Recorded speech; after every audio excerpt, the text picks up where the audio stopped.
pressure right now? Probably Philadelphia. They are favored to win. The question is, will that prove to be a benefit or a hindrance? And certainly we'll find out soon enough as we welcome you back to Philadelphia and Fox NFL Sunday. Time now for our 2-minute drill, so let's go immediately inside the link to the strongest link on our show. That would be Pam Oliver. Hello, Pam.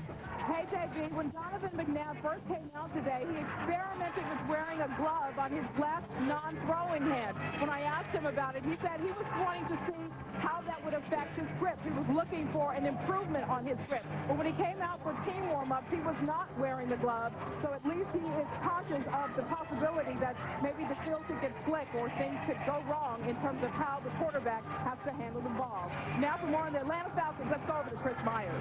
Pam, the Falcons got the cold shoulder when they arrived here in Philadelphia, and we're not just talking snowstorm, but they're comfortable with their rushing attack, their running game against the Philadelphia defense. Michael Vick should touch the ball 10 or 12 times. His designed runs, these are on the ground. He threw the ball well in practice during the week outdoors, so he's not worried about those conditions.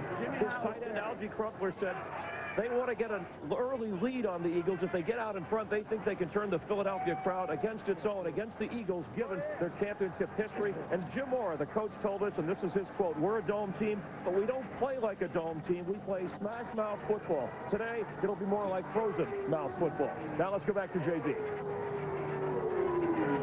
All right, Cris, and they'll get a chance to prove that in just a bit. Let me turn to my guys and find out who you like and why. Jimmy. JB, dome teams playing outside in the conference championship are 0-8. After today, they will be 0-9. I like the Philadelphia Eagles. You know, so much is put on the quarterback's shoulders in terms of losing an NFC Championship game, losing the Super Bowl, about their legacy. Well, it's much bigger than that, really. There are a lot of people on the football field. There are a lot of great players in Philadelphia. Philadelphia's legacy will be intact, advancing to the Super Bowl today. Now, the Eagles are hard for me to go against Donovan McNabb talking about pressure. He loves it. He's ready. They're loose and all of this and that. And a lot of times I read psychology into that. But I do think they finally get over that hump and they advance to the Super Bowl. Well, let me co-tell on that and say it's been said at first, if you don't succeed, try and try again. Well, up next, it's try number 4 for the Eagles. Kickoff is coming your way. We're going inside to get warm. We'll see you back here at halftime.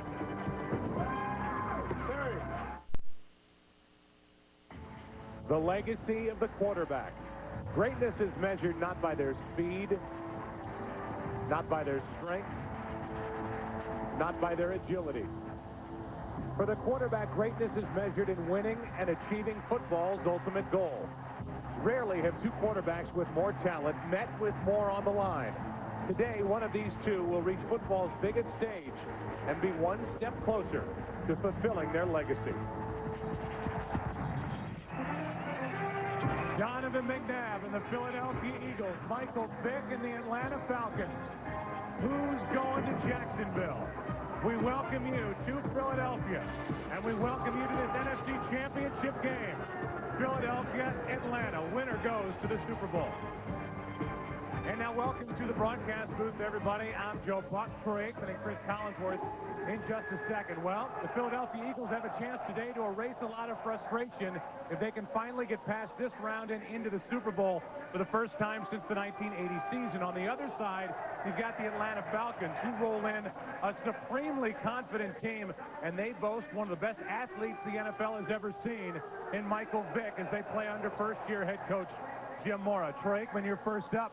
All we've been hearing about from the Philadelphia Eagles this year, it's different. Why do they think this year it's different? Well, they think it's different, Joe, because they feel looser and they feel more confident. But I got to tell you, being loose and being confident has never won a football game. Neither has coaching or scheme when you get into championship football. It's about the players. Great players make great plays in big games, and that's going to be the key here today. And for the Eagles, it's the same guys who have gotten them here to this point. You're talking about Donovan McNabb, Brian Westbrook, Brian Dawkins, Javon Curse, Jeremiah Trotter. If those guys go on today and play championship football, then I believe the Eagles will go on to play in Super Bowl 39, Chris. But you know, Troy, you cannot be more confident than this Atlanta Falcons bunch. It was remarkable when we were talking to them last night. They truly believe they're going to the Super Bowl, and there's been so much made out of the weather. I think these are perfect conditions for the Atlanta Falcons. Remember, they are a running football team, a smash-mouth team. So they have a fast track down here, and the wind is really ripping. The Philadelphia Eagles, they're the passing team. They're the ones that are going to have to contend with that much more so than the Atlanta Falcons. So while everybody was hyperventilating about the snow and the snowfall, that really doesn't appear to be a factor at all. Right now, as you can see, the sun is out. The question is the wind and how the wind affects the flight of the football here this afternoon.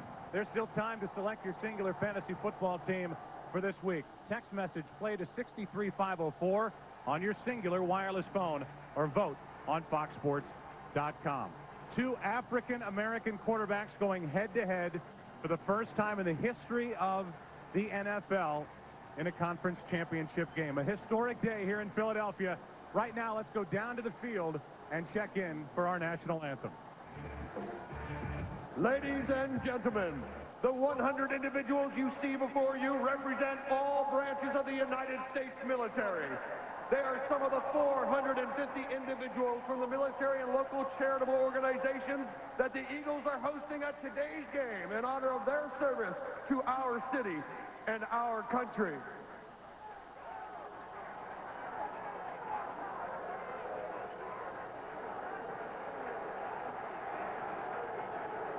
Now, please rise to honor America with the singing of our national anthem. We welcome today's performer, hailing from Philadelphia, 10-year-old Timmy Kelly.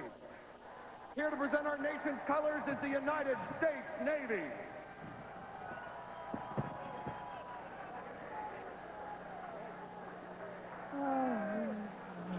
Can you see by the dawn's early light what so proudly we hailed at the twilight's last gleaming, whose broad stripes and bright stars through the perilous fight o'er the ramparts we watched were so gallantly streaming, and the rockets were glad, the bombs bursting in air gave proof through the night that our flag was still there. Oh, say does that star-spangled banner yet wave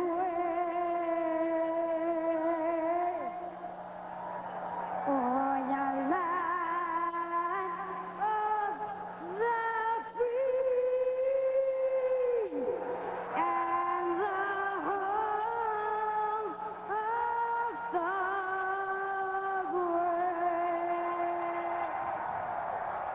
You look into the faces of these players, you know that it is all on the line right now. The NFC Championship game. The Atlanta Falcons, the Philadelphia Eagles, yours next on Fox.